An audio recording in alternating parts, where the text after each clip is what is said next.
what I did in She's Gonna Have It is something I've been doing for 30 years. Music's always been an important part of my films, whether it's scores. My father did the score for all my scores for NYU Film School, did the score for She's Gonna Have It, did the score for School Days.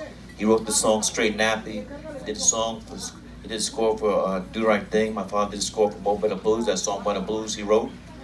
Terrence Blanchard, Bruce Hornsby. I love music. I grew up in a jazz household. So the only thing different about this is that the album covers. No one's ever done that shit before. No one. Fact. People thought I was crazy though. Why you put those motherfucking album covers in the middle of the scene? Nah, I knew that shit was fly. I knew it was. I knew it was lit.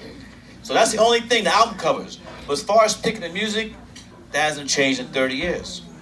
I think You that's know? what made it make more of an impact. Say it again? That's what made it make such an impact, I feel. Because you saw it visually too. Well, there's a lot of great music out there, and I'm not gonna I'm 6 years old. I don't want to sound like an old grandfather. But young people, great music was made before you were born. Great music was people. There was no more thing called auto-tune. People sang. People don't play the guitar like this. People don't play the bass like this. People don't play the drums like this. Musicianship, lyrics, storytellers. And that's why for the album cover, I want the young people to know who this artist was. And maybe they'll write it down and do research. Our biggest thing with Malcolm X was we wanted people to go back and read the source. We wanted young people to read the autobiography of Malcolm X as told to Alex Haley. So we put that stuff there so people could do the work, do the research, and learn. Wait, so go ahead. Right here? Oh, yes. Yeah, it's Mike D reporting for Jet Magazine. I always wanted to say that. Real Black TV. Quick question. The same time you were filming Chirac, Southside with You was being filmed. And in that movie, Barack and Michelle go on their first date. They go to see Do the Right Thing. And I don't know if you saw the movie, but do you think Barack was right? Didn't see it. Huh? Didn't see it. Do you think Barack was right about the reason why Mookie threw the trash can? What do you say? He had two different reasons.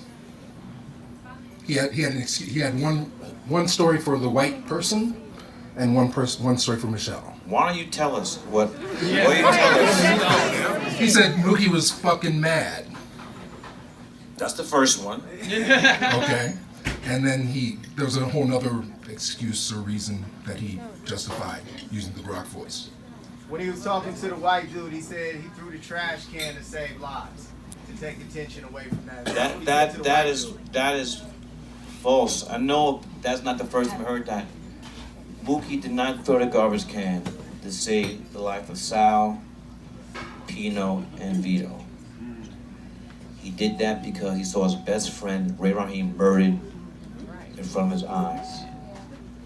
Now, the thing about art, there's many different interpretations.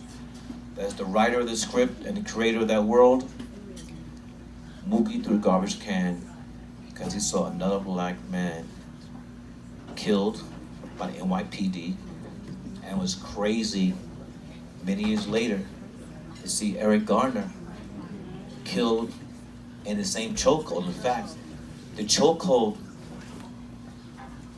of Ray Rahim was based upon another case that happened earlier. And when that happened, I called my my editor, and we made a tape where we intercut, put on the internet. We intercut the real life murder for Eric Garner with Ray Rahim.